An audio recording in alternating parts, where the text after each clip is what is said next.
Você sabia que os Gideões missionários da última hora estão há 43 anos fazendo missões ao redor do mundo? Isso mesmo, 43 anos de obra missionária, realizando a vontade de Deus, o ID do Senhor Jesus Cristo. Muitas pessoas conhecem os Gideões apenas pelo Congresso Internacional, que é realizado na cidade de Camboriú, conhecida como a capital das missões. Mas não sabem o tamanho que é essa obra fora do Congresso. Podemos dizer que os Gideões é muito mais do que apenas um congresso de 10 dias. É uma obra missionária com mais de 1.000 famílias de missionários sustentadas em 21 países. O congresso é apenas um encontro realizado todos os anos para reunir os apaixonados por missões e conscientizar as pessoas sobre a urgência de fazermos missões, pois sabemos que missões está no coração de Deus. Com 43 anos de obra missionária, podemos afirmar que esta obra é de Deus. Centenas de milhares de almas já foram salvas e muitos projetos estão em ação ininterruptamente. Os Gideões contam com um grande exército de fiéis contribuintes que mantêm essa obra, pois reconhecem o lindo trabalho de missões que está sendo feito nos 4 cantos do mundo. Essa obra nunca vai parar. Enquanto o Senhor Jesus Cristo não voltar, seguiremos com o nosso lema: unir o Brasil para evangelizar o mundo, pois jamais poderemos chegar ao céu de mãos vazias.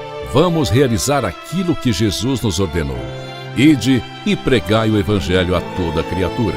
Se você não pode ir ao campo missionário, a sua contribuição pode ajudar o missionário a ir adiante para ganhar mais almas para o reino de Deus. Seja um Gideão contribuinte.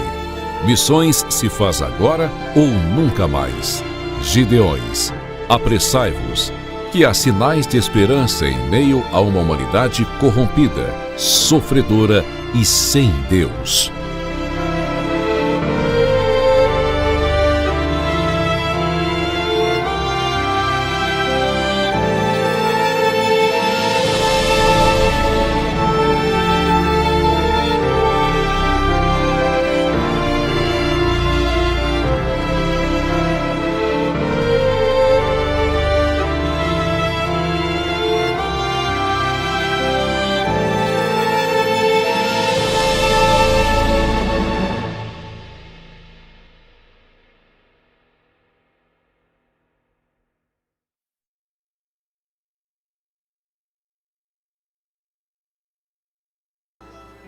Podem tomar assento. Roberto, eu quero aquela música que nós cantamos ontem, a da chama que queima no coração, no altar.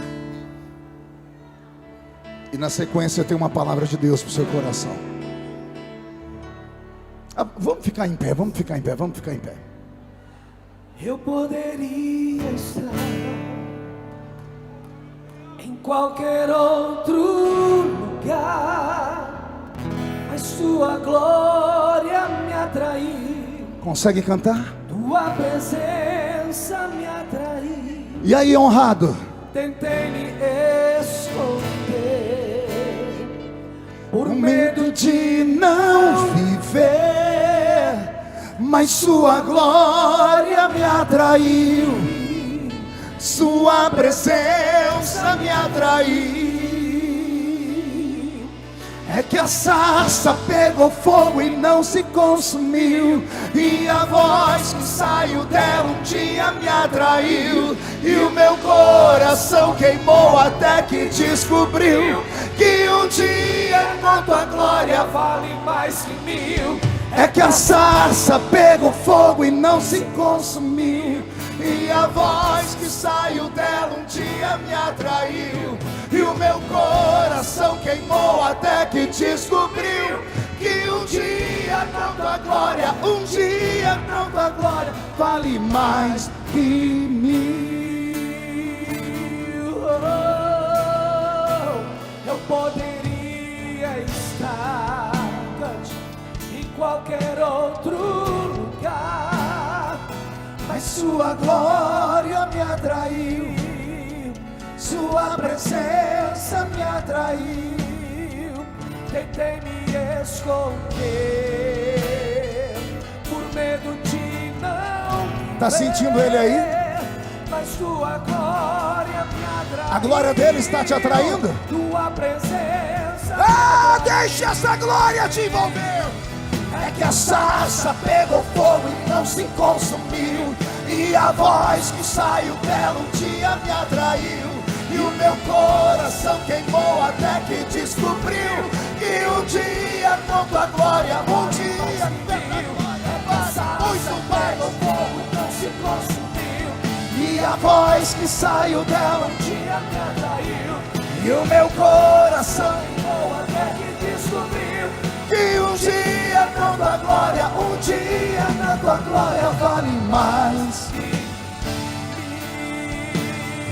Feche os olhos e abra a sua boca. Traduz essa glória em adoração. Feche os olhos, traduz essa glória em oração. Traduza em adoração, abra os seus lábios, adore. Adore por 30 segundos, adore gritando, adore clamando. Adore falando em línguas, adore dizendo glória a Deus, aleluia. Isso, adore com os pés também, se quiser saltar. Adore com as mãos, se quiser aplaudir. Adore dançando, mas não fique parado. Aqui em cima principalmente, deixe esta glória, esta chama envolver o seu coração. Vem, glória do Senhor, vem, vem sobre nós, vem sobre nós. Não se apagará. Essa chama não se apaga e não se apagará. Não vai se apagar. Essa chama não se apaga e não se apagará. Essa chama não se apaga e não se apagará. Essa chama não se apaga. não se apagará. Essa chama não se apaga e não se apagará. Essa chama não se apaga e não se apagará. Essa chama não se apaga, não se apaga.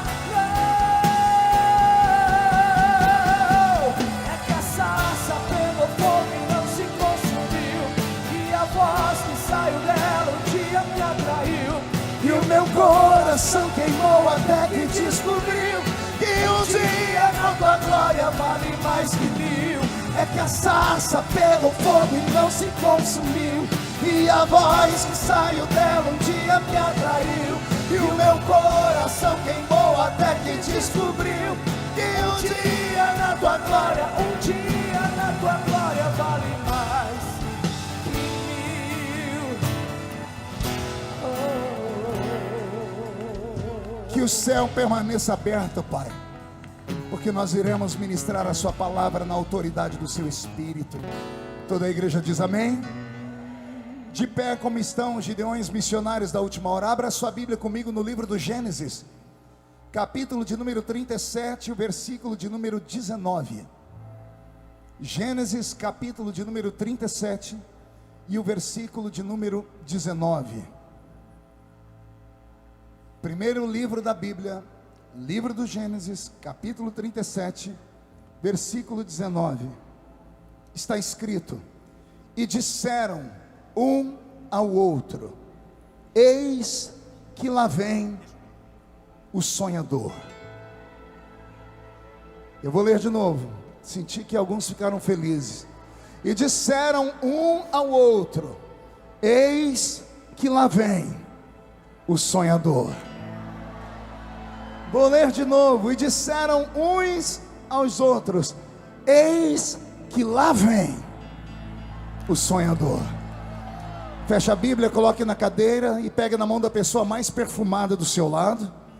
Eu acho que dá tempo ainda. Aperte a mão dele ou dela com carinho até eles falarem aleluia.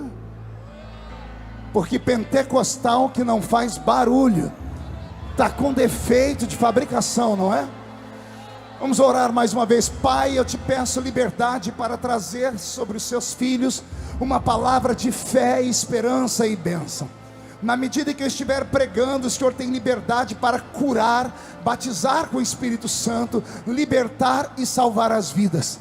Deus de Israel, antes que eu comece a pregar, cerque este ginásio com a sua glória, e num raio de 5 quilômetros, onde houver um demônio alojado, eu dou a esses demônios 5 segundos para sumirem de Camboriú, porque se não sumirem, serão queimados pelo poder da sua glória que aqui será derramada.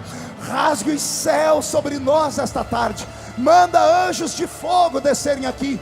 Que estes anjos desçam, trazendo brasas de fogo nas mãos. Comecem a esparramar estas brasas entre nós. E onde houver um crente cheio do Espírito Santo, pega ele, Jesus, toma ela nas suas mãos. Mas faz isso agora, agora, agora, agora, agora, meu Senhor.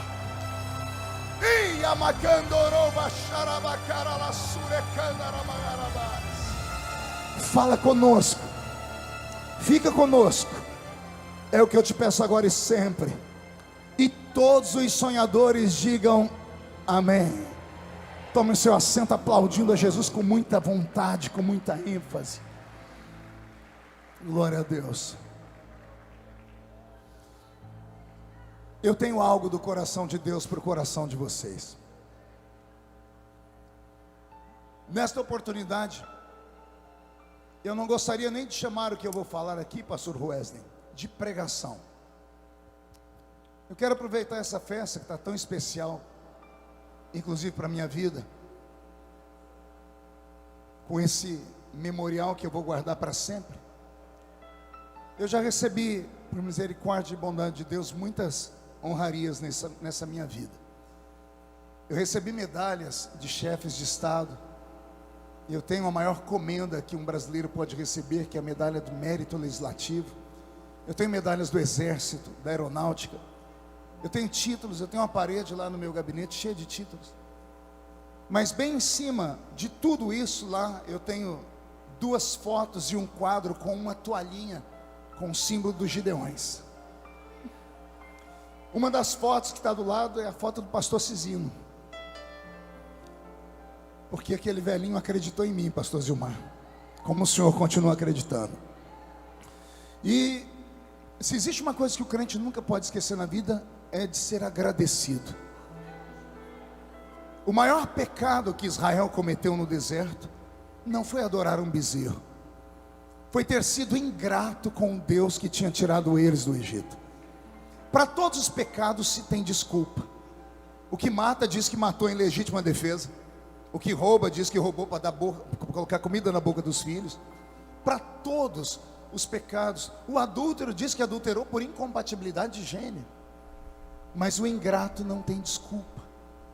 Porque não há desculpa para o ingrato. Você tira ele da lona, da rua, põe ele do seu lado, veste, dá honra, e depois você vai e recebe uma punhalada nas costas.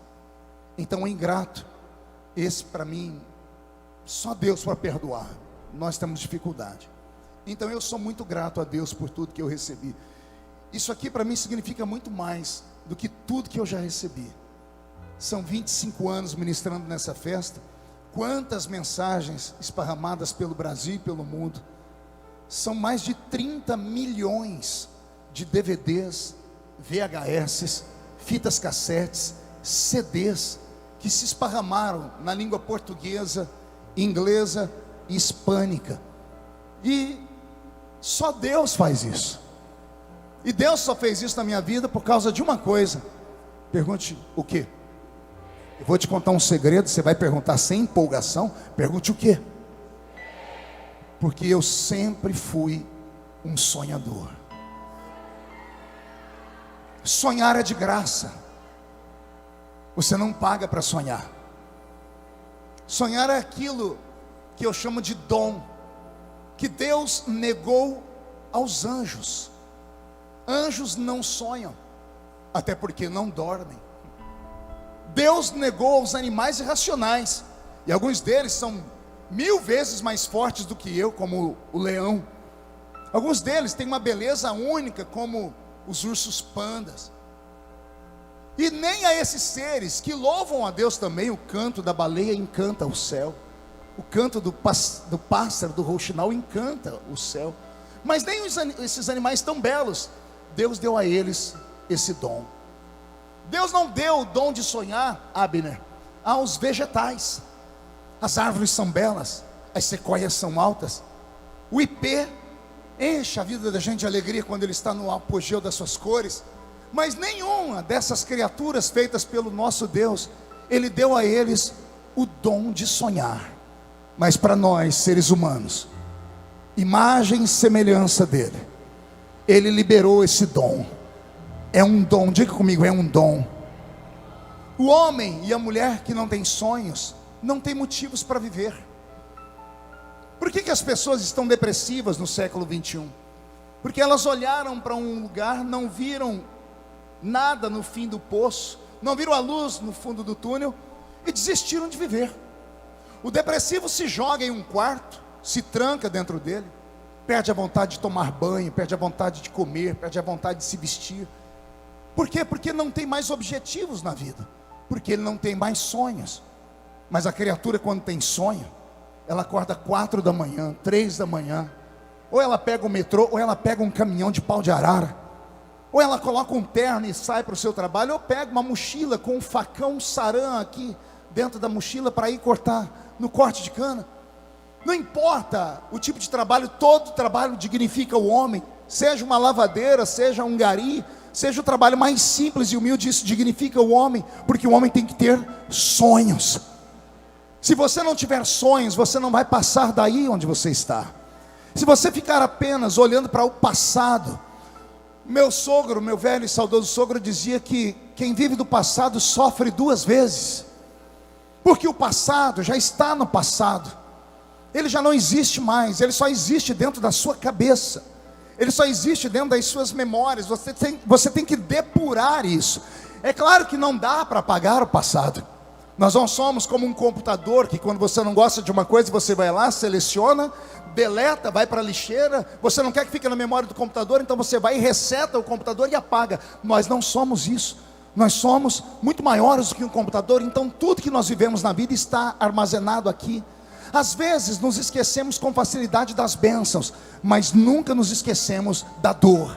Não nos esquecemos do que apanhamos. Aquele que bate esquece, o que apanha nunca esquece. O problema é o que você vai fazer com essa memória.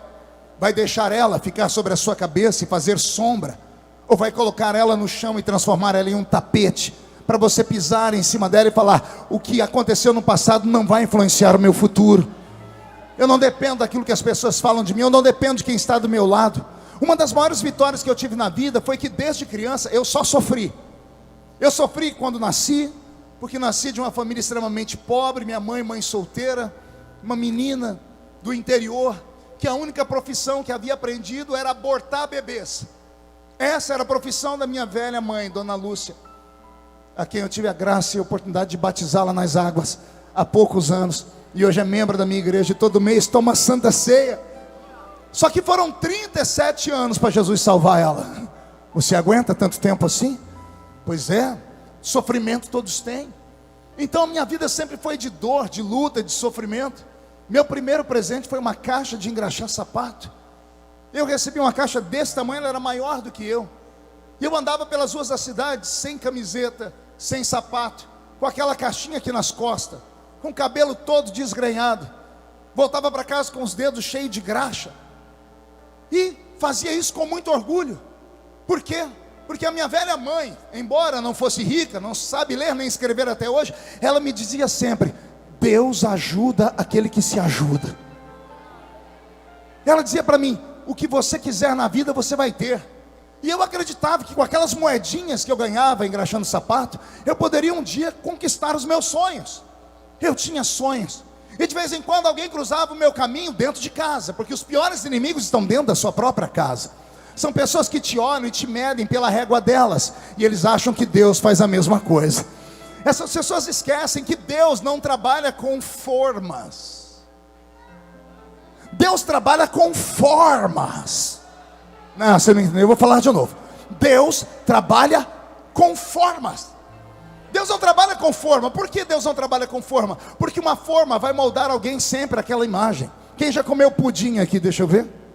Quem já comeu pudim de chocolate, de leite ou de outro sabor? O pudim muda o sabor, muda o tamanho, mas o formato dele não muda nunca. O pudim é redondo, Wesley, e tem um buraco no meio dele. Por que o pudim é assim? Porque tem uma forma que faz ele. Deus não tem essa forma. A forma que Ele me fez, Ele fez e jogou fora. A que Ele fez você, Ele jogou fora. Então ele não trabalha com formas. A minha não serve para você, a sua não serve para mim. Deus trabalha com formas. Como assim, pastor? A mim ele me escolheu lá no meio do mato. A você ele vai te chamar aqui nesta tarde dentro desse ginásio. A mim eu tive que passar por experiências de violência e de tristeza, com você não. Mas tudo depende não lá de cima, depende daqui de baixo. Eu tenho pregado isso, pastor Brito, que é um grande pregador no estado de São Paulo, meu filho. Faltou a sua voz aqui nesse púlpito esse ano. Mas quem sabe no próximo ano Deus toca no coração do pastor Zilmar. Pois bem, Deus, Ele só precisa de alguém que acredite. Porque se você não der o ponto de partida para Deus, Ele não pode fazer nada além disso. Erram as pessoas que dizem assim: Deus age. Sim, Ele age. Mas antes de agir, alguém tem que provocá-lo. Então eu costumo dizer que na verdade Deus não age, Ele reage. Vou falar de novo. No Velho Testamento Deus agia. Ele chamava o profeta e dizia: operando eu, quem me impedirá? Ele chegava e tomava conta do altar, tomava conta da cidade, tomava conta da nação. Ele levantava rei, abatia rei, pegava o profeta no meio do mato. É você e ponto final. No Novo Testamento isso foi proibido. Foi nos dado na época da graça o livre arbítrio. O desejo, o poder de escolha está dentro de você. Então Deus não pode fazer nada sem antes você permitir, sem antes você falar que quer. O desejo dele é te colocar lá em cima. O desejo dele é pai. Ora, quem é pai e mãe aqui? Deixa eu ver. Você quer que o seu filho seja drogado? Você quer que o seu filho seja doente? Você quer que o seu filho fique nas grades? Sim ou não? Não, por quê? Você quer que o seu filho seja grande, seja maior, seja vitorioso. Deus é pai. Deus quer que os filhos dele também sejam. Só que Deus deu a nós o poder de diretriz. As suas escolhas definem o seu futuro. É você que tem que saber o que quer e onde quer chegar. É você que tem que dizer a Deus o norte que Ele tem que tomar. Você tem que primeiro agir. Você tem que primeiro falar: eis-me aqui. Você tem que primeiro falar: eu quero. Você tem que primeiro falar: eu estou me dedicando. Você tem que falar: Senhor, olha, eu estou fazendo a minha parte. Aí Deus diz assim: então se você faz a sua, eu me levanto e eu faço a minha. Beto, aquela música que eu amo. Eu tinha 14 anos, recém-convertido. Me falaram de um Jesus tão lindo e poderoso, pastor Zilmar, que eu queria ir atrás de Jesus toda hora. Eu ia para o culto de segunda, terça, quarta, quinta, sexta, sábado, domingo. Eu ia para ensaio de círculo de oração. Eu ia para a escola bíblica dominical. Eu participava de tudo, eu queria Jesus. E um dia me falaram que teve o tal do culto do círculo de oração. Disse: eu quero ir nesse culto. Só que só tinha eu de adolescente no culto. Eu não tinha 14, eu tinha 15 anos. Eu sei que eu sentei lá atrás nos bancos e vi as irmãs. E culto de círculo de oração é muito testemunho. As irmãs vêm, dão um testemunho. Hoje é que surgiram as pregadoras com eloquência, como a pastora Helena Raquel, né? Mas antigamente as mulheres não pregavam, elas davam testemunho. E eu lá sentado ouvindo. Daqui a pouco deram oportunidade para a irmã Geni. Diga comigo, irmã Geni. A irmã Geni era uma carioca que saiu lá do Rio de Janeiro e foi morar no interior, lá em Orlândia. O marido dela era o pastor Benjamin. E a irmã Geni usava um óculos de fundo de garrafa que era dessa grossura assim. Ela era praticamente cega. Só que do Rio de Janeiro, carioca, envolvida com oração, manto, revelação. Tem algum carioca aqui nessa manhã? Ah, tem. Aqui atrás eu escutei um carioca. Aí, esses carioca sobe monte, desce monte. A cultura deles, até porque tem que ser essa, porque para enfrentar os morros e as balas perdidas, é só ser cheio do Espírito Santo mesmo. Pois bem, a irmã Geni pegou o microfone e começou a falar. Daqui a pouco ela parou, ela tentava esticar o olho assim, mas o olho dela não abria.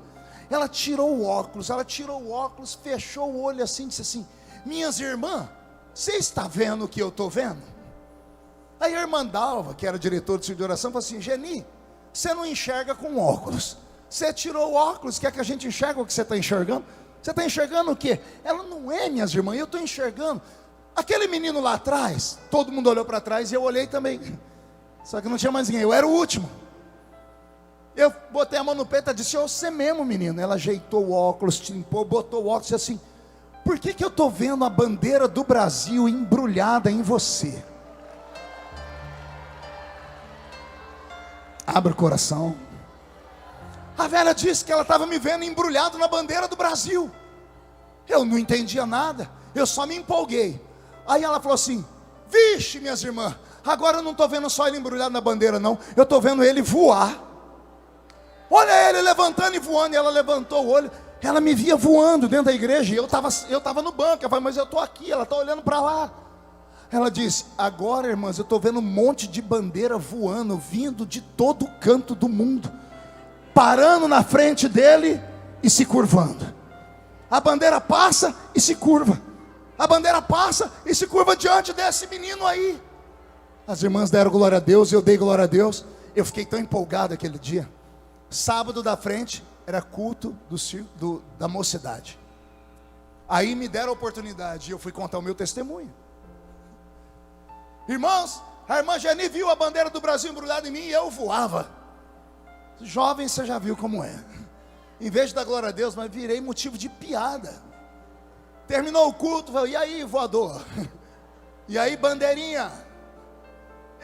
Eles começaram a rir de mim e debochar. Por um momento eu quis me entristecer, mas daqui a pouco eu falei assim, não. Eu tenho lido na Bíblia que Deus fala através de visões. E por mais que as visões não sejam entendidas nem interpretadas na hora, se foi Deus que mostrou, Ele vai cumprir. E eu aprendi a empinar o meu peitinho aqui, levantar os ombros e ignorar essas pessoas que não acreditavam. E eu continuei acreditando. E eu continuei caminhando. E hoje são quase 100 países do mundo. Consegue imaginar um ser humano, nascido lá na roça, viajar por 100 países do mundo pregando o evangelho? Desses 100, nos 20 eu fui como oficial de Estado. Os líderes das maiores nações do mundo tiveram que pegar na mão aqui, cheia de calo de quem cortava cana. E eu saía dali dizendo assim, só Deus faz um negócio desse. Aí o Senhor fala ao meu coração, o homem precisa de sonhos. Eu vou repetir uma frase que eu disse aqui no ano de 2000, que foi a primeira mensagem que encantou o Brasil, o sonho de José. Sonhe e ouse sonhar. Você nunca irá além dos seus sonhos. Sonhe grande, porque o teu Deus é grande. Não olhe as circunstâncias, não olhe a esquerda, não olhe a direita, não olhe o bairro onde você mora. Não olhe, porque teve uma época que eu olhava para a casinha onde eu morava. Quantas vezes dobrando o joelho, orando num quarto que dormia eu e meu avô. Agora a família melhorou, saímos de 2 cômodos para 4. Eu orando, e de repente senti um negócio gelado e molhado em cima de mim, que eu cobria com a coberta. Quando eu parava para ver meu avô com um pinico dele. O velho bebia cachaça, ficava bêbado. E ele me via orando, pegava o pinico debaixo da cama e jogava em cima de mim. Ai, Jesus. Quantas noites eu olhei para aquela casa sem forro. Eu vi os ratos correr nos caibros da casa. Teia de aranha. A parede aqui do lado era de barro. O chão vermelhão todo furado. E eu falava, eu vou voar, Jesus. E o Espírito Santo falava, continua sonhando. Continua acreditando. Não olhe as circunstâncias. Não olhe a sua idade, não olhe o bairro que você mora, não olhe a igrejinha que você congrega, não olhe para a vida dos outros, olhe para aquele que é o autor e consumador da fé. Olhe para aquele que quando tem uma chamada na vida de alguém, ele entra num barco, atravessa um mar, vai numa cidade grande, ao invés de entrar no centro, vai para o cemitério. E lá no cemitério tem um endemoniado lá, possuído por um demônio chamado Legião. Aí o endemoniado vem para arrebentar o corpo do Nazareno. Não aguenta. A 1 metro de distância ele é obrigado a cair de joelhos amarrado. Aí o demônio grita, vieste nos atormentar antes do tempo. E Jesus diz, não, eu só vim libertar um homem, porque eu tenho uma promessa sobre a vida dele. Jesus liberta um endemoniado. Ele sai do trabalho do cemitério e volta para o barco. Os discípulos: o senhor não vai pregar na cidade? Não, não. Por que não? Porque eu vim aqui só por causa desse falido, esse desgraçado, esse lixo humano, que não tem família, que não tem história, que não tem dinheiro, que não tem sonho, que mora dentro do cemitério e se aconchega dentro de covas. Eu pego o homem do monturo, pego o homem do nada e coloco ele entre os príncipes desta terra. Eu quero saber se alguém aqui acredita nesse tipo de profecia. Então levante a sua mão, chacoalhe ela, põe aqui sobre a sua cabeça e diga: eu creio que aqui na minha mente o Senhor Deus vai plantar sonhos, sonhos tão poderosos, que chegarão dias que nem eu vou acreditar neles, mas vou fazer de tudo para continuar acreditando, porque Deus não conhece a palavra impossível. Agora tire a mão da sua cabeça e dê um grito capaz de fazer tremer este ginásio.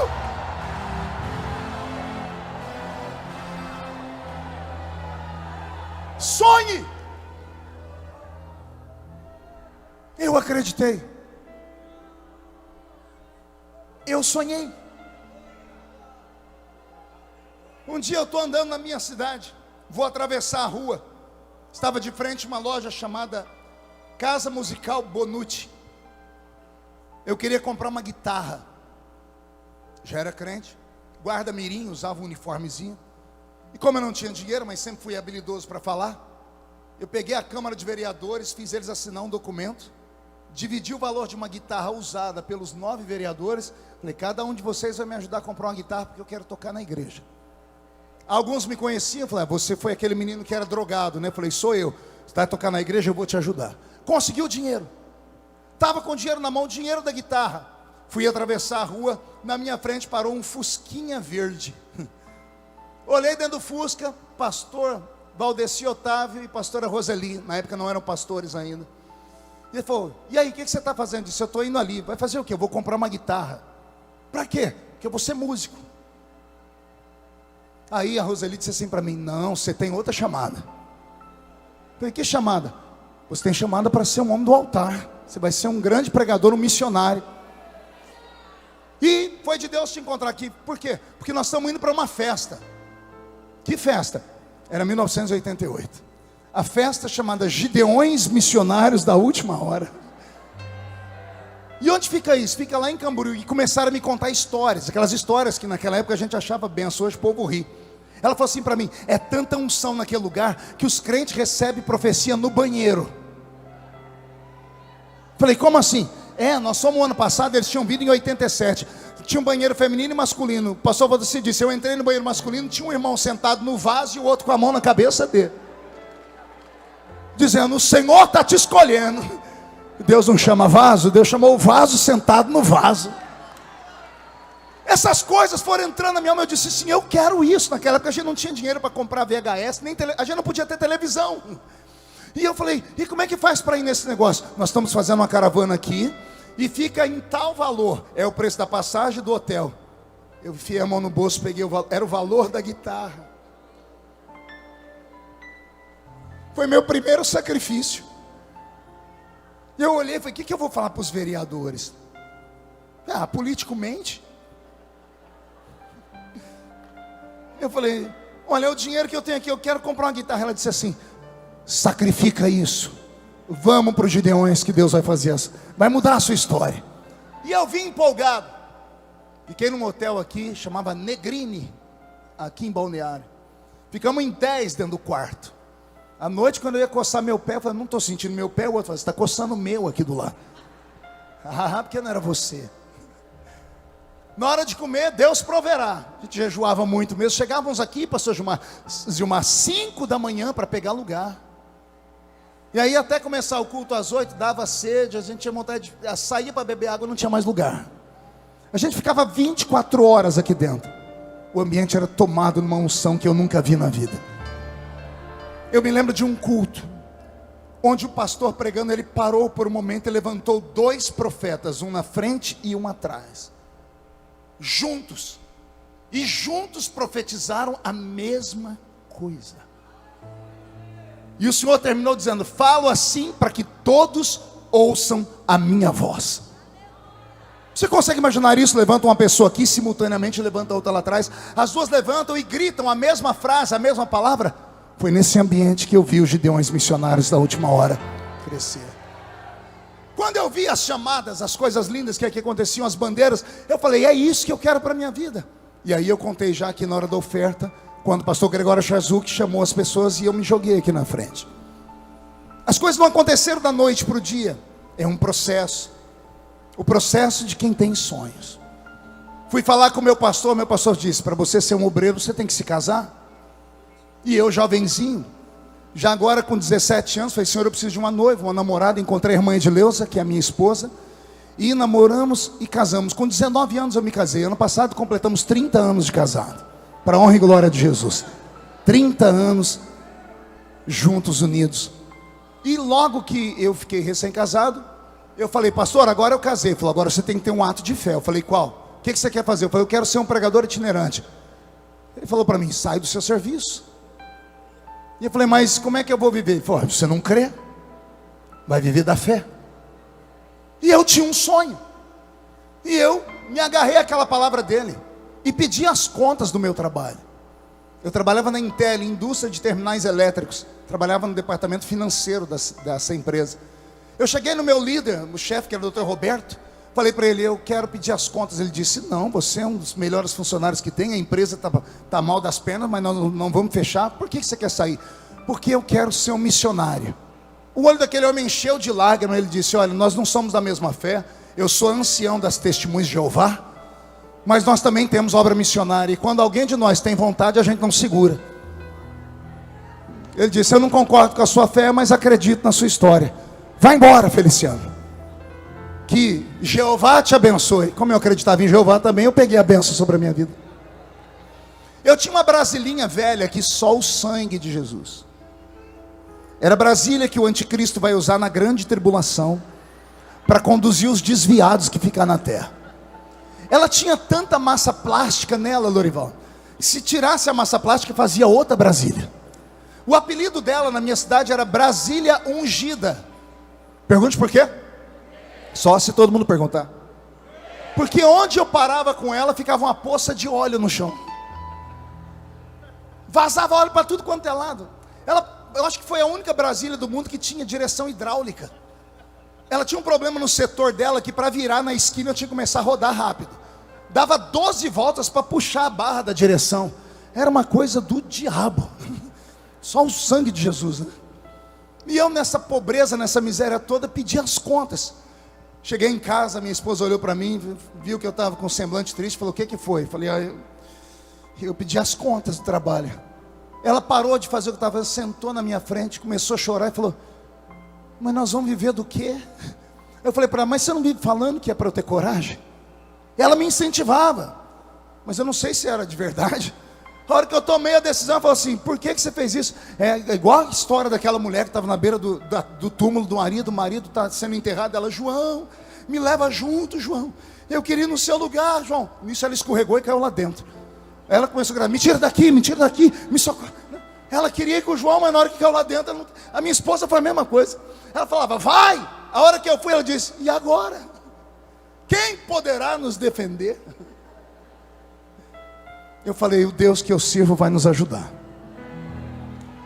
Fui na primeira reunião de obreiro do mês do campo de Ribeirão Preto. Pastor Antônio Silva Santana, meu pai, fez meu casamento, me batizou, me consagrou a diácono e a presbítero. Cheguei no pastor Antônio e disse, pastor Antônio, eu pedi as contas do meu trabalho e agora eu vivo da fé.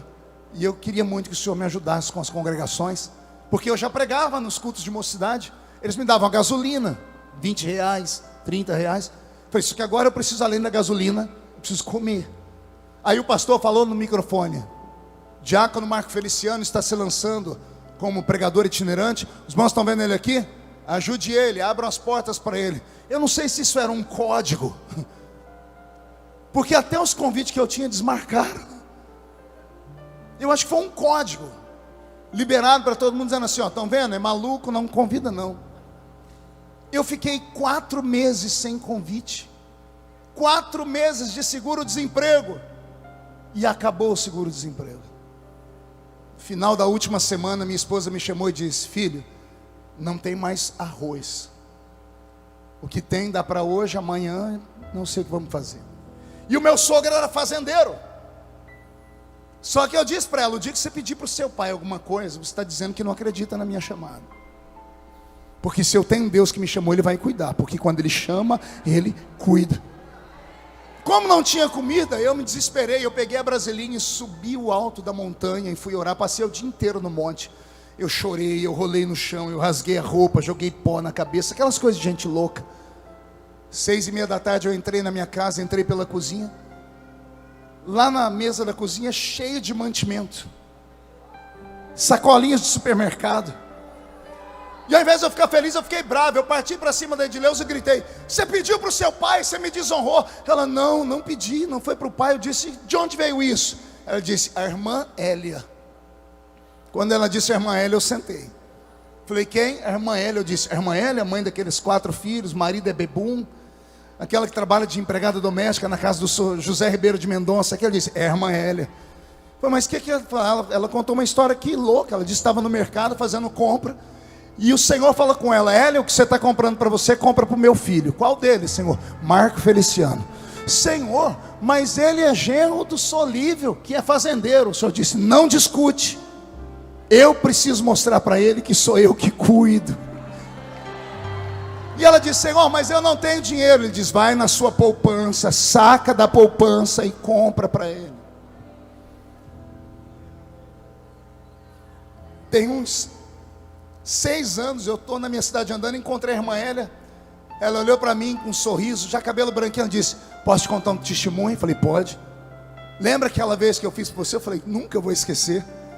O meu patrão me deu uma casa no valor de 600 mil reais. Me aposentou com honra. Cuida da gente, manda coisa na nossa mesa.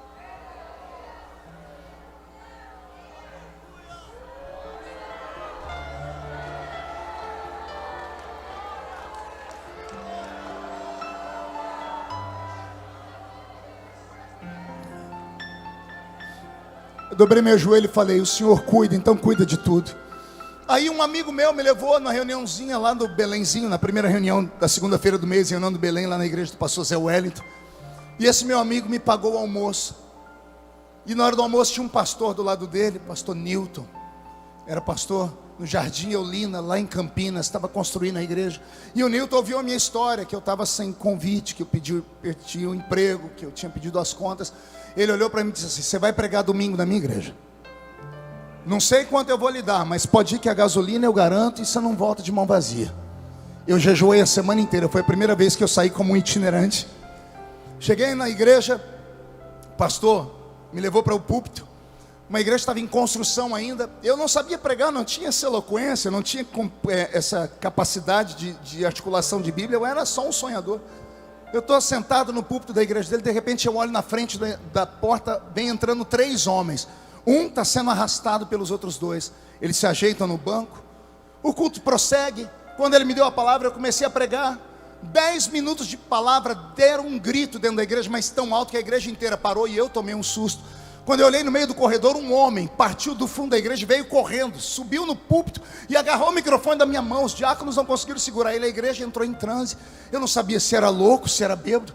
Eu não sabia o que fazer, eu fiquei em choque. O homem agarrou o microfone e deu uma rajada de língua estranha. E falou: vocês lembram de mim? Eu estava no hospital morrendo até hoje cedo. O pai foi me buscar lá porque o médico deu alta e disse: leva para morrer em casa. Último estágio da meningite. Os nervos do corpo dele já não funcionavam mais, ele se arrastava. Ele ficava com a língua para fora babando. Era um homem que entrou arrastado por 2 dentro da igreja. O pai e o tio levaram ele para o culto. O pai me trouxe aqui hoje. E enquanto o culto estava indo, eu só estava aqui tentando prestar atenção, que eu não tenho articulação de mais nada. Esse moço aqui começou a pregar, eu não entendia nada que ele pregava, mas de repente, eu olhei aqui do meu lado, eu vi um homem de fogo. Ele pegava fogo do pé, fui levantando a cabeça, tinha fogo até na cabeça dele. Ele fez assim para mim, levantou a mão e botou a mão na minha cabeça. O fogo estava na mão dele, pegou da cabeça e foi até os pés, foi destravando tudo. Eu dei um grito e estou aqui curado. Acabou o culto. Não teve como eu pregar mais. A notícia esparramou, tem um menino aí que Jesus usa em cura. Mas eu nem tinha orado para Jesus curar. A agenda abriu em Campinas, Hortolândia e Sumaré. Essas 3 cidades mataram a minha fome por um ano.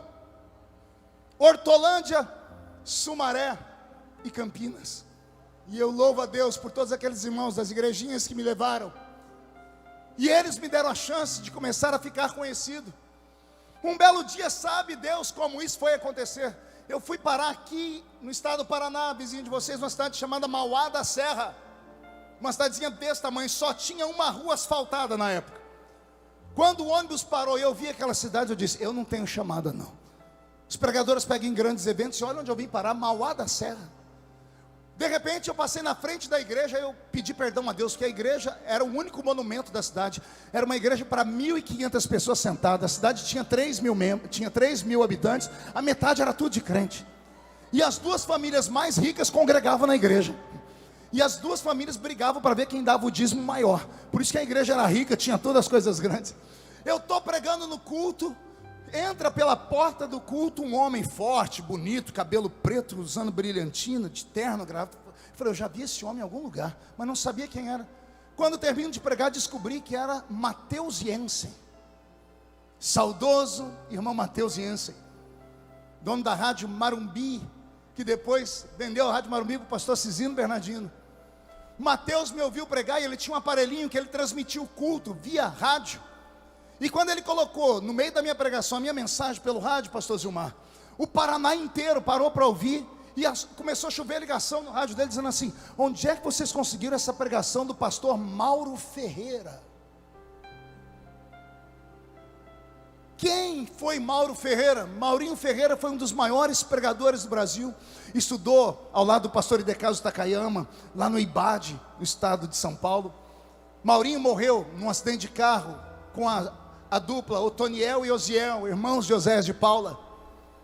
Eles cantavam e Maurinho pregava. Um acidente de carro ceifou a vida dos 3. E a minha voz era parecida com a dele. E o jeito de pregar era igual ao dele. Mateus Jensen era um caçador de talentos. Foi ele que deu para o Brasil, através da sua emissora, Eram Sem Ovelhas. Ele gravou Mara Lima, ele gravou Júnior, Canarinhos de Cristo. Os cantores de antigamente, aqueles que nós crescemos ouvindo. Tudo graças ao irmão Mateus. O irmão Mateus olhou para mim e disse assim no final do culto, você tem talento, que meu telefone não para de tocar. Ele tinha um celular que pesava uns 5 quilos. Aquele celular que dava problema na coluna, você tinha que trocar hora na cintura de cá, hora de cá. Ele falou assim, eu quero você me ajudando num sonho dos meus filhos. O ano que vem vai ser um ano político. E os meus 2 filhos serão candidatos a deputado federal e estadual, e eu quero que você me ajude a fazer a campanha deles na igreja. E eu, santarrão, disse, eu falar de política no púlpito? Ele disse, não, você não vai falar de política, você só vai pregar. Você só prega e o resto é com a gente. Eu falei, então o senhor me deixa orar primeiro? Eu sem agenda, veio a agenda e eu dispensando. Falei, o senhor me deixa orar? Ele disse, pode orar, está aqui meu telefone. Eu saí dali, fui em um evento em Uberlândia, numa extensão dos Gideões Missionários da Última Hora, numa manhã missionária. Alguém lá ficou sabendo que eu era de Orlândia, pertinho de Uberlândia, e me deram o microfone. Eu falei 5 minutos. No meio da palavra levantou uma diretora do círculo de oração e disse, assim diz o Senhor, anote, dentro de um tempo, e metade de um tempo, eu vou abrir uma porta, e eu sopro o seu nome pelo mundo todo. Cheguei nos irmãos mais conhecidos, o que é um tempo? E metade de um tempo, 1 ano e meio. Fiz os cálculos davam exatamente no mês de setembro, que antecederia a campanha eleitoral do ano seguinte. Eu falei, será? Fui orar. Orando ao Senhor, o Senhor disse, pode ir. Liguei para o irmão Mateus, disse, irmão Mateus, sou eu. O menino lá falou, pois não, eu quero. Ele falou, então vem para cá. Me mandou uma passagem de ônibus, me hospedou numa casa de madeira. Eu pregava de manhã, de tarde, de noite, de madrugada. Eu preguei no estado do Paraná inteiro. E ele falou para mim, você tem algum sonho, garoto? Eu falei, eu tenho. Qual? Pregar um dia nos Gideões Missionários da Última Hora. Aí ele falou para mim, se os meus filhos ganharem, está feito. Naquele ano, os filhos perderam. Eu nem cobrei a promessa que os filhos perderam. Mas um dia ele me ligou e disse assim, Marco, eu estava orando e Deus falou comigo. que é para eu cumprir o desejo do seu coração. O ano era 98, ele diz, ora aí até o ano que vem, porque eu vou falar com o pastor Cizino. E o irmão Mateus falou com o pastor Cizino. E eu vim pregar em 1999, debaixo de uma tenda pequena, que ficava na frente do ginásio, que era metade desse aqui. E quando eu fui pregar, eu perdi a minha Bíblia, porque eu vim de ônibus ali de Balneário para cá, dentro de um ônibus cheio de gente, a minha esposa com a saia colocou a Bíblia e o paletó por cima. Quando ela levantou, pegou o paletó, a Bíblia escorregou por debaixo do banco. O esbocinho que eu tinha feito estava lá, e eu não tinha esboço para pregar. Pastor Isaías, aquele grandão, Isaías Gonçalves, ele viu que eu estava tremendo. Eu falei, está tremendo por quê, menino? Eu disse assim, porque a minha Bíblia com a mensagem que eu ia pregar. Ele olhou para mim e disse assim, quero ver se tu é bom mesmo agora, dá uma Bíblia aí, Zera. Pegou uma Bíblia, rasgaram o plástico e era, prega. E eu preguei. Eu não sei o que eu preguei. Eu sei que eu preguei. Eu sei que virou tudo do avesso. Eu era tão maluco, um irmão disse, me encontrei com um irmão um dia desse, assim, eu lembro que você falou assim, Jesus, transforma o mar de Balneário em gasolina. Eu não vou nem falar para quê. Olha as loucuras. E naquele dia alguém falou assim, ó, ele tem talento. O pastor Cizino ficou sabendo, então você vai pregar no ginásio de tarde. Domingo à tarde eu cheguei aqui, foi um ano que fizeram um sorteio de um carro. Lembra disso? Sortearam um carro aqui. E eu fiquei sentado, mandaram chegar às 2. Cheguei 2 horas e sentei. 5:30 da tarde, me deram o microfone. E eu preguei os 4 poderes que lutam pela vida de um missionário. E naquele dia, as pessoas não sabiam o meu nome, mas chegavam ali na venda e diziam assim, eu quero a fita daquele menino. Qual? Aquele menino. O menino que gritou. No ano seguinte eu voltei como pregador e preguei o sonho de José. Aí eles chegavam ali, não sabiam o meu nome. Queremos a fita daquele menino. Qual menino? O sonhador.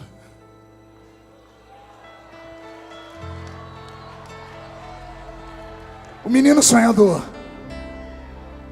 O texto que eu li é profético. Aqueles que sonham sempre serão perseguidos, humilhados, maltratados. E sempre que você chegar no ambiente, vão olhar com desdém e vão dizer, ih, para porque lá vem o sonhador.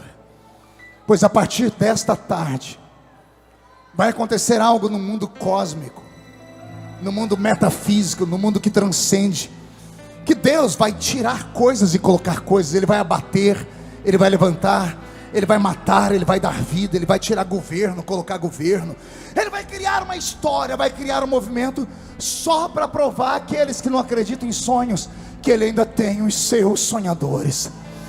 Quando você voltar para a sua cidade, depois de alguns cultos, vão olhar que vão ver que você não vai estar normal, você vai estar meio passado.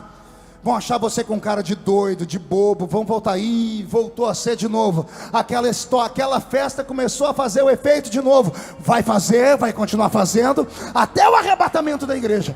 E você será um instrumento de Deus por onde você passar. Agora eu estou ativando o modo profético do ministério que Deus me deu. E se você acredita, ative aí o seu modo de acreditar. Eu profetizo que quando você voltar para sua casa, para sua cidade, para sua vida, algo tão poderoso vai acontecer, que as pessoas não vão te reconhecer mais. Vão achar você diferente na aparência, no jeito de falar, no jeito de pensar. E escute, quando você abrir a boca para falar, no primeiro culto, na primeira oportunidade, labaredas de fogo sairão dos seus lábios. Onde a sua mão tocar, Deus vai trazer à existência um milagre. Onde a planta do seu pé pisar, o Senhor te dará aquele lugar por herança, porque Ele tem pacto com os sonhadores. Eu quero saber, tem algum sonhador aqui? Então, pelo amor de Deus, não dá um grito agora não, dá um berro de glória a Deus. Reage nesse lugar. Pegue esta palavra.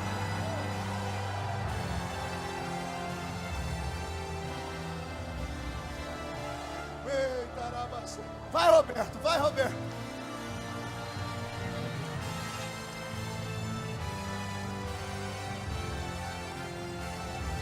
Alguém lembra dessa música? Toca, Roberto. Essa música encantou lares pelo Brasil e pelo mundo. O primeiro fundo musical utilizado nos Gideões Missionários da Última Hora. O diabo está desesperado nessa tarde. O Senhor está reacendendo a chama. Pega ela, José. Pega ela, José. Deixa o sonho nascer.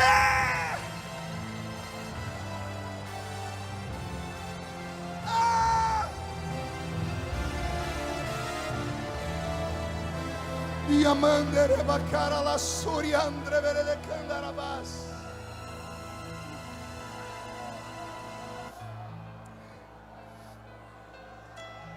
Não desista. Não pare.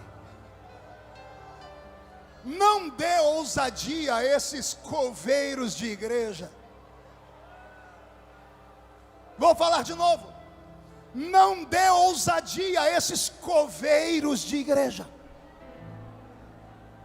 que morreram na fé, que só a carcaça permanece no culto, que não vê o invisível, que não ouve o inaudível, que não sente aquilo que é incrível. Não dê atenção a pessoas que não têm o mesmo nível de fé que você. Se aparta delas. Quando Samuel ungiu Saul para ser rei de Israel, Saul foi saindo, Samuel segurou ele pelo braço e disse: escute aqui, você foi ungido, e quando você se apartar de mim, você vai passar pelo sepulcro de Raquel, vai passar pelo meio do cemitério. Passando pelo cemitério, apressa o seu passo, porque 2 homens virão ao seu encontro para atormentar você e dizer: o seu pai está preocupado a respeito das jumentas que se perderam. Não deixe esta graça, esta unção que está descendo sobre a sua alma, ser roubada por internet, por sites de fofoca. Os crentes já não acreditam em mais nada por causa disso. Ficam comendo lixo 24 horas por dia nisso aqui. Faz um jejum disso aqui. Pare de olhar para os erros dos outros. Olhe para aquele que pode. Eu nunca parei para dar atenção a esses inimigos da minha vida. Pelo contrário, eu transformei em força toda a desmotivação que tentaram me dar. Quando falava você não vai, aí eu ficava obstinado. É porque todo baixinho é invocado. Cadê os baixinhos para dar um amém aí? Vou falar de novo. Todo baixinho é invocado. Você passa perto de uma porcaria, de um chihuahua, parece um rato. Ele olha para você e vai. Ele acha que é alguma coisa. É invocado. Deus ama gente invocada. Não, você não entendeu, eu vou falar de novo. Deus ama gente maluca. Vou falar de novo. Deus ama gente doida. Por quê, pastor? Porque o doido vê o que ninguém vê. O maluco escuta o que ninguém escuta. Aí todo mundo quer internar o maluco. Todo mundo diz assim: é esquizofrênico. Eu assumo a minha esquizofrenia. Porque o esquizofrênico é aquele que vê o que ninguém vê, ouve o que ninguém ouve, sente o que ninguém sente. Então eu sou maluco. E só cheguei onde cheguei por causa disso. Porque se eu fosse olhar as circunstâncias, se eu fosse seguir uma fórmula matemática, era impossível. Até hoje me perguntam: para você chegar onde você chegou, você teve um costa quente, né? Quantas vezes perguntaram: seu pai é pastor, sua mãe é diretora de ciclo de oração, seu pai deve ser membro da convenção da mesa. Eu deixava as pessoas falarem e terminava: você tem um costa quente? Eu digo: tenho. Só que nele, no caso dele, a costa é quente, o peito é quente, o pé é quente, as pernas são quentes, as mãos, os olhos são como chama de fogo. E Hebreus 12 diz que ele é um fogo devorador. Você e o exército inteiro dos Estados Unidos junto podem perder qualquer batalha, mas se você pegar na mão desse Deus que eu estou falando, vou falar de novo, você e Deus são maioria onde você chegar. Levante a mão direita para o céu e chacoalhe ela, por favor. Agarra o ombro de quem está do seu lado. De novo, meu exercício de fé é para agarrar a criatura. Agarrou ela, chacoalhe ela até ela ficar irritada, por favor. Quero ver todo mundo tomando um chacoalho aqui. Chacoalhe aí, vocês principalmente, chacoalhe. E diga: Deus te trouxe aqui para sacudir os seus sonhos, a sua chamada, o seu ministério, o seu casamento, a sua vida. Então recebe esse chacoalhão de Deus e reage. Reage.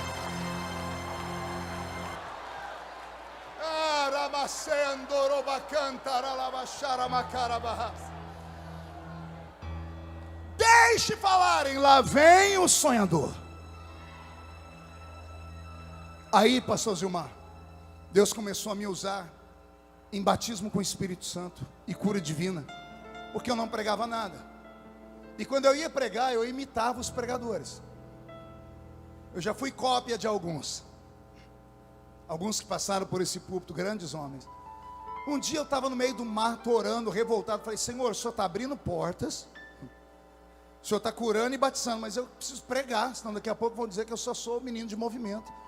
E eu imito os pregadores, não acontece nada. Por que eu imito eles, não acontece nada? Deus falou comigo. Eu contei essa frase um ano aqui, muita gente se apossou dela e contam por aí. Deus falou para mim, eu não quero que você seja um eco, eu quero que você seja uma voz. Anote isso. O Senhor falou para mim, se eu precisasse de 2 desses homens que você imita, eu tinha feito 2. Não tem vaga mais, que a vaga deles é deles.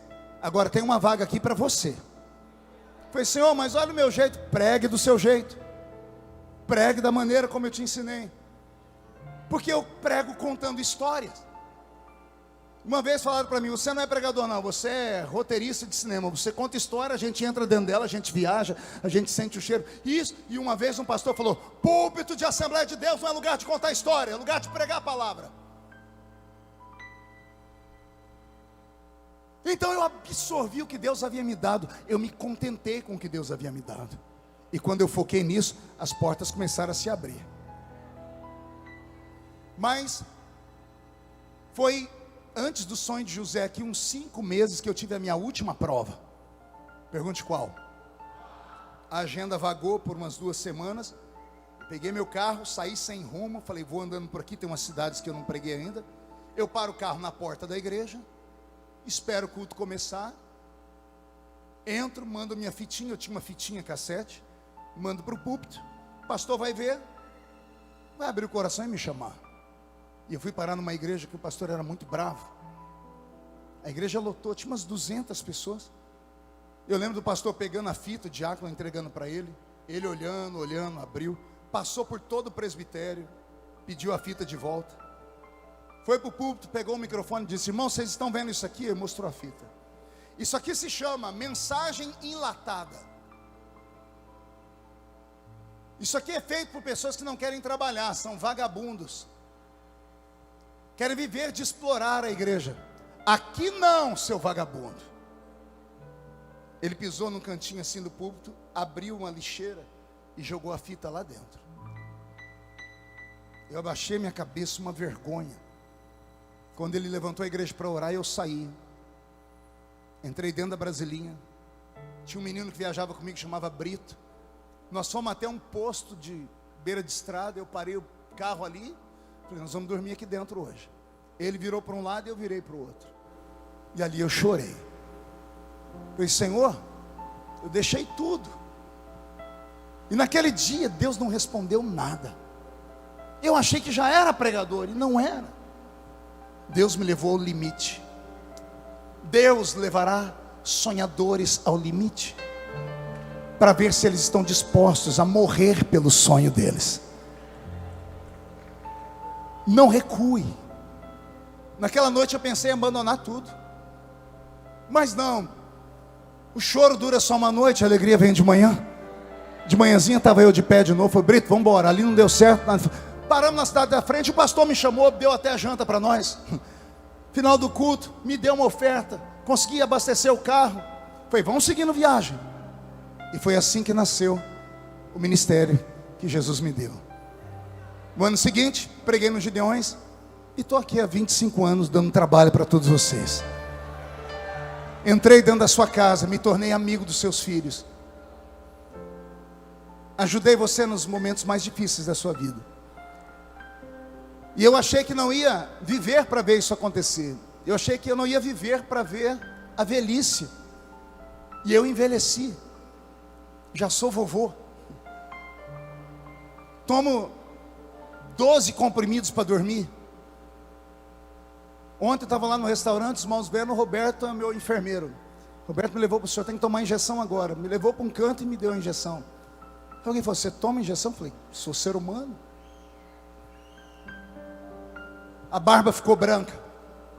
As costas estão calejadas de tanto apanhar. Apanhei de tudo quanto é lado que você possa imaginar. Mas nenhuma das pancadas que eu tomei foi tão dolorida quanto as pancadas que eu tomei de amigos. Amigos de ministério. A ferida religiosa, ela não tem cura.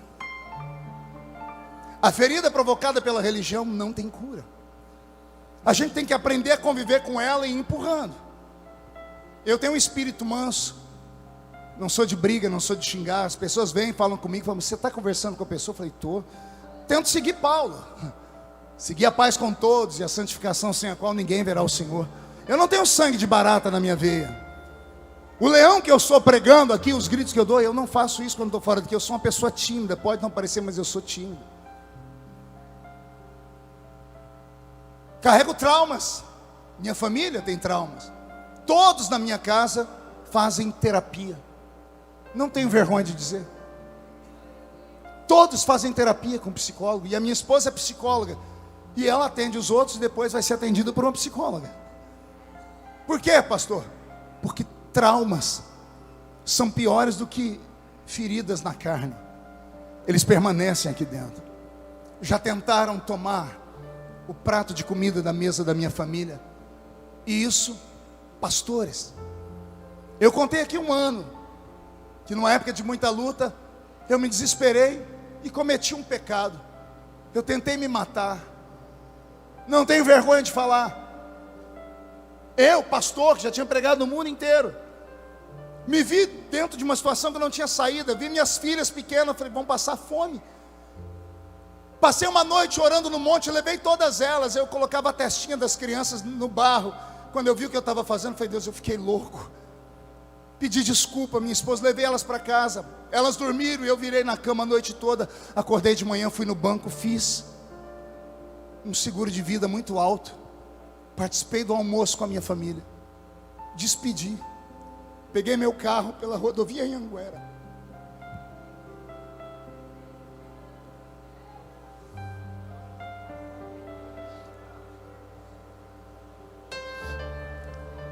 Eu mirei a traseira de um caminhão de cana, um treminhão. E eu falei, aqui eu acabo a minha vida, Senhor. Minha família vai ter condição de sobreviver. Eu fechei os olhos, pisei, dei KM no carro. Deu 240, eu tinha um carro possante. Eu fechei os olhos e gritei, esperei o impacto não veio. Eu abri o olho, não tinha mais nada na minha frente. Eu olhei o retrovisor, o caminhão estava aqui atrás. Minha perna bambeou, eu fui desacelerando, parei o carro no acostamento, dobrei meu joelho no chão e falei, mas nem para morrer eu presto. E o Senhor falou para mim, você só está desesperado. Calma, eu tenho promessas na sua vida. Eu desmaterializei aquele caminhão, porque se você batesse eu ia te deixar vivo, você ia ficar numa cadeira de roda, porque você não pode morrer, porque quem tem promessa não morre. Até a promessa se cumprir não morre. Então eu fiz isso. Mas o que eu estou passando, o Senhor disse, tudo na vida tem um porquê. Ainda que você não entenda, lá na frente isso vai te ajudar de alguma forma. As dores que não te matam te deixam forte. Os vales que você passa, se você não vê uma saída, vão ajudar você a fazer outros atravessarem a saída. E com isso eu quero mandar aqui um recado para os obreiros, para os pastores, para os itinerantes e cantores. Em nome de Jesus, amigo, pastor, companheiro, cantor, pregador, não persiga o outro. Não difame. Você não sabe o que você está fazendo. Tem gente que aguenta. Eu não aguentei. Eu tentei me matar. As pessoas estão se matando nas igrejas. Pastores estão se matando. Aí você puxa a ficha, você vai ver que estão sendo perseguidos, humilhados. Tem obreiros que apanham no rosto de outro obreiro. Pastores que jogam um telefone em cima do outro, na reunião de obreiro. faz o outro ajoelhar, humilham as pessoas. Os meus amigos sabem o que eu estou falando aqui, não dou nomes, não preciso. Não faça isso. O ser humano, ele não é feito de carne só, ele é alma. Ele vai absorvendo. Tem gente que aguenta, vai aguentando, mas tem hora que o vaso entorna. E se entornar o vaso e a pessoa não tiver equilíbrio, você pode estar sendo responsável por uma pessoa que vai cometer uma desgraça, vai matar alguém, vai se matar, vai matar os filhos. Em nome de Jesus, não persiga o outro, não persiga.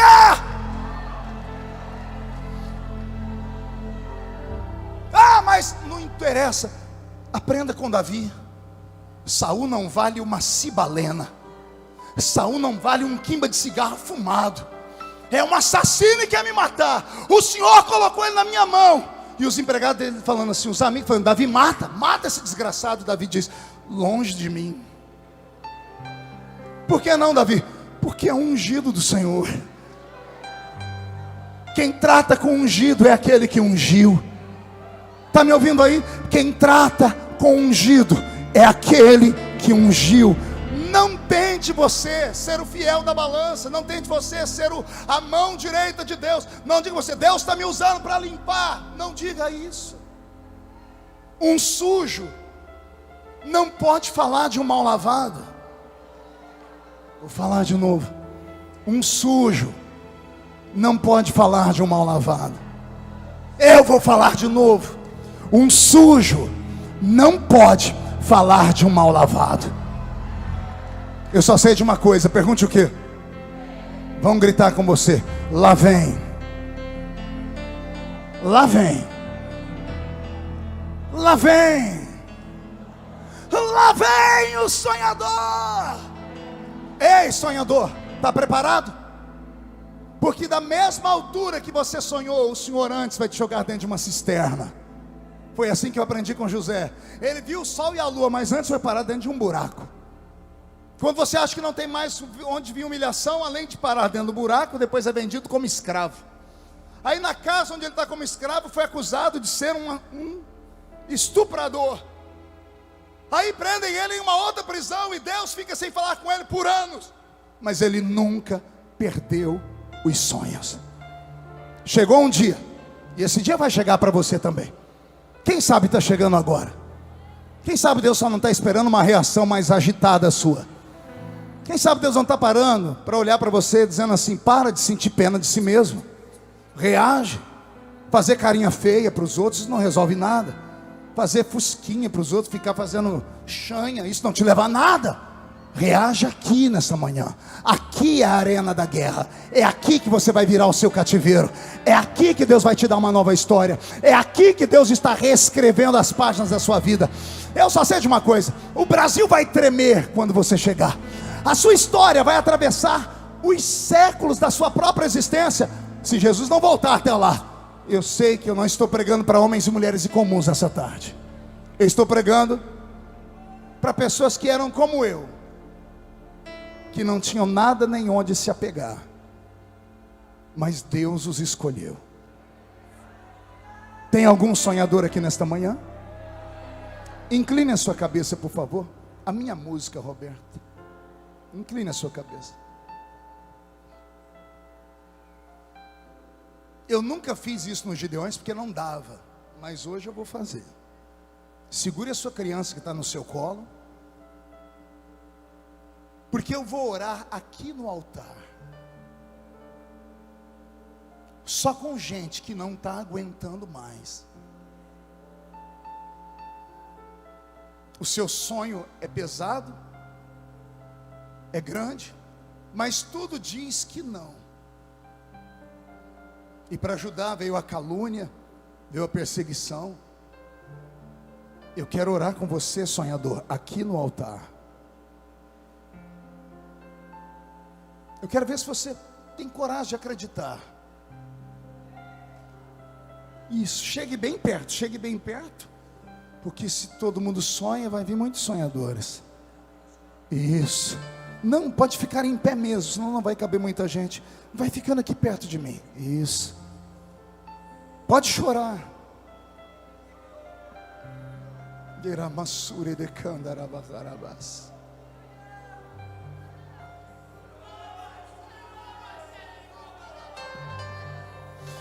Se houver algum sonhador aqui, vamos estar de pé.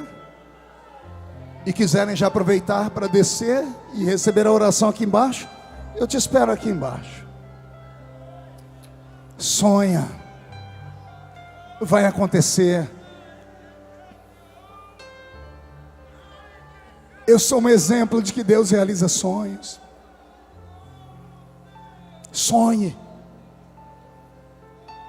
Alguém me pergunta, vale a pena, pastor? Vale.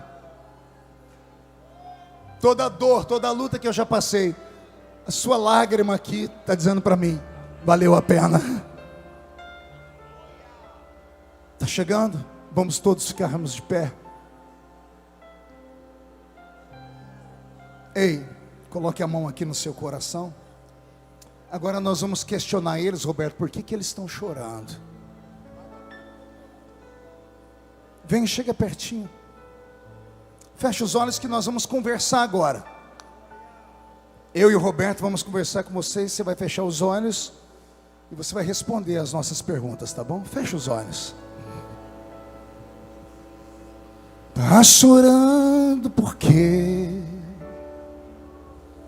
Se você tem um Deus que cuida de você e jamais te esquecer, Ele sabe de tudo que você está passando e mandou te dizer que Ele está cuidando. Lembra de onde você veio e aonde você chegou. Lembrar de todos os livramentos que você já passou. Nem era pra você estar aqui, mas Deus falou assim: esse aí vou levantar, e onde colocar as mãos eu vou abençoar. Ei, não chore. Quem cuida de você não dorme. Ah, quem cuida de você não dorme. Levanta, tem muita gente que te ama. Deus mandou te dizer que vai acontecer. Deus mandou te falar que tudo vai passar. Não chores, quem cuida de você não dorme. Levanta, tem muita gente que te ama.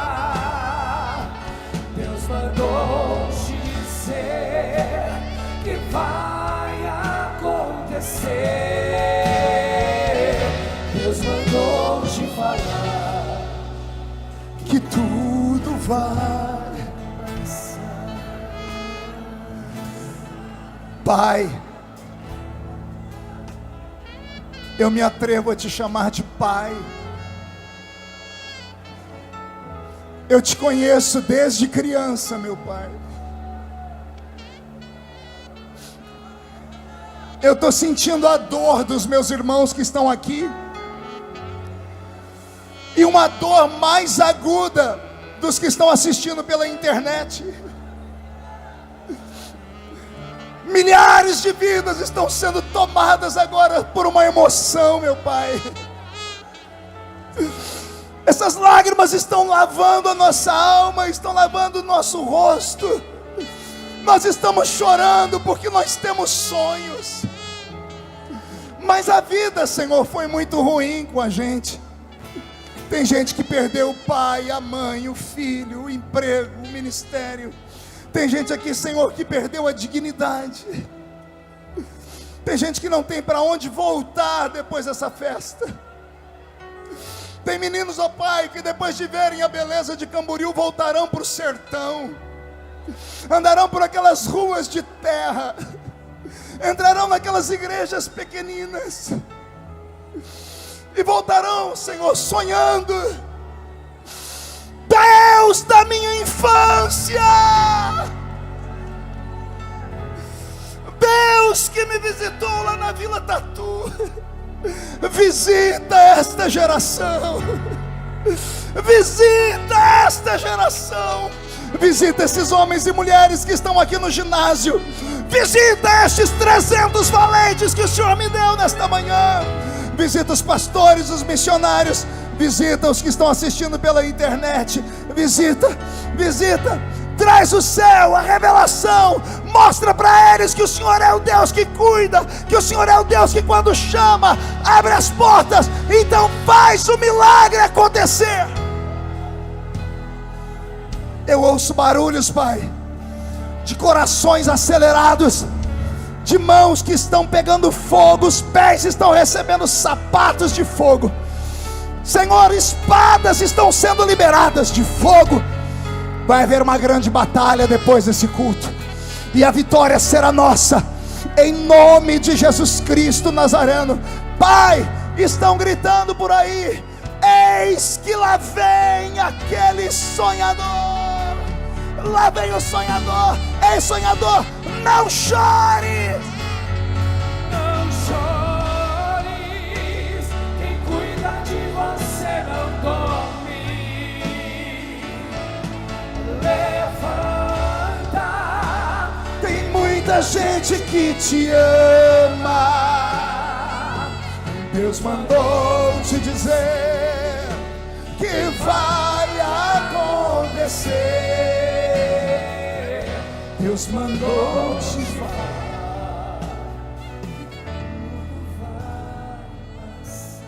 Ei, sonhador, levante o rosto, puxa a barriga, estufe o peito, se recomponha.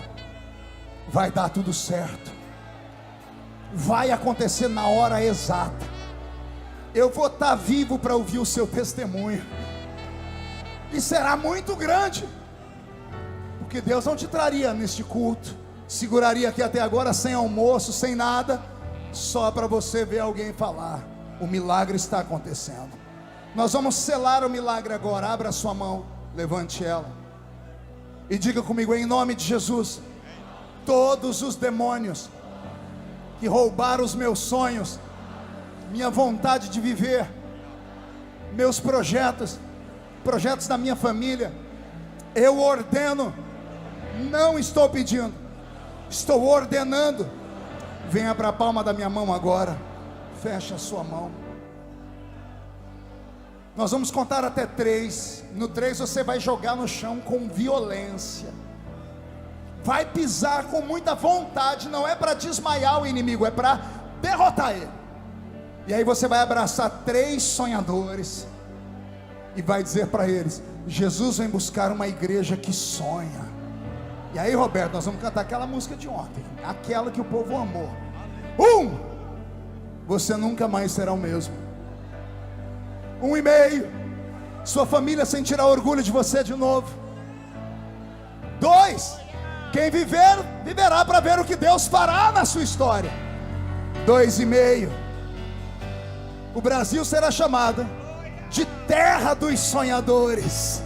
2,75, vão gritar: lá vem aquele sonhador. E você vai dizer: sou eu, estou chegando.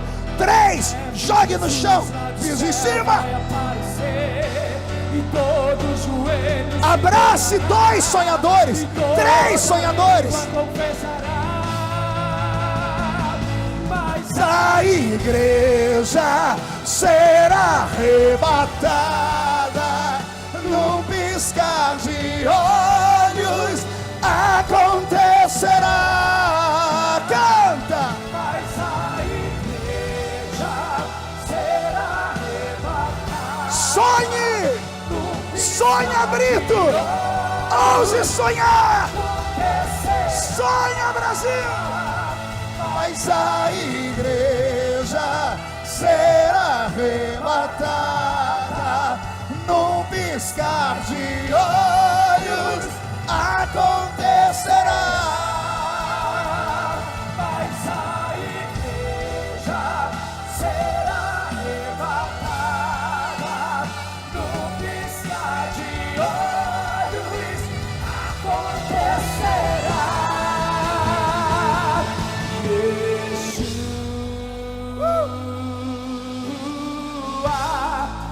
O Messias aguardado, Ele vem me buscar. Vai, Yeshua,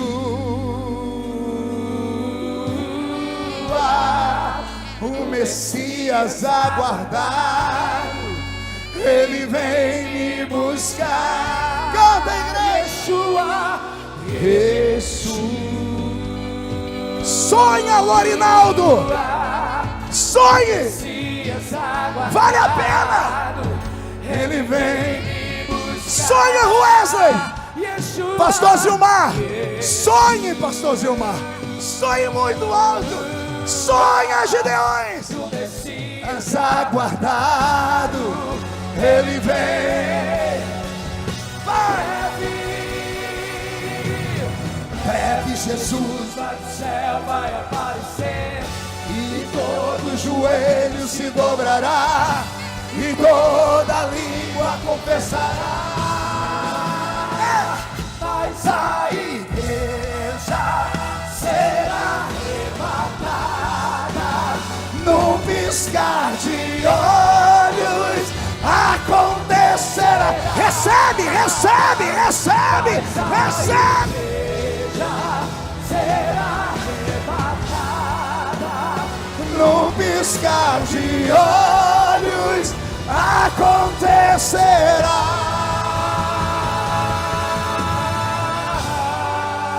Quem pode aplaudir? Quem pode aplaudir e gritar? Quem pode aplaudir, gritar e dar um pulo para cima? De novo. Sai da frente, Satanás! Estamos em guerra!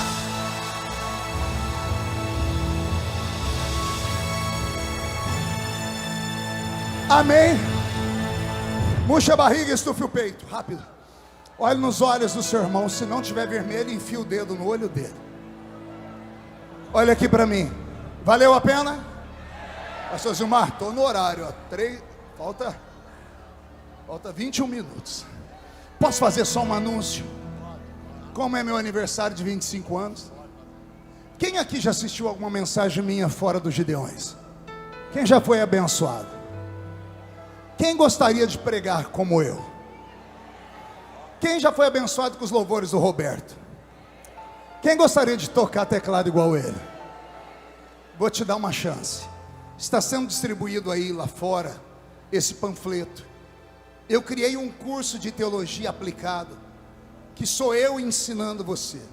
Não é a teologia de balcão, é teologia viva. Eu ensino revelações que você nunca vai ouvir numa escola normal. Eu ensino revelações do tipo: Adão podia voar, podia respirar debaixo d'água, que ele não podia morrer. Ele era burro, sim ou não? E como é que ele não sabia que estava nu? Por que ele não sabia que estava nu? Porque o corpo dele não era como nós. Era de carne e osso, mas era parecido com o corpo de um outro homem de carne e osso, que o corpo dele resplandeceu como a luz do sol no monte da transfiguração. Por isso que a Bíblia chama Jesus de segundo Adão. O segundo veio recuperar o que o primeiro perdeu. Você pode aprender teologia comigo. Aqui você vai receber o panfleto lá fora, ou entra no meu Instagram, nas minhas páginas, você vai encontrar lá. É pela internet. Temos também os livros físicos, podem chegar até você. São vídeos, eu dando aula. E o Roberto está com o curso dele de teclado. 50 aulas, você está tocando melhor do que ele. E por favor, alguém aprenda logo, porque eu não aguento mais ele. Então vou trocar o Roberto por outros. Só tem que ser alguém que toque igual ele. Tá bom, pessoal? Se vocês fizerem isso, você abençoa o ministério do velho profeta e do velho cantor ali. Deus abençoe todos vocês. Jesus seja glorificado. Valeu, Gideões!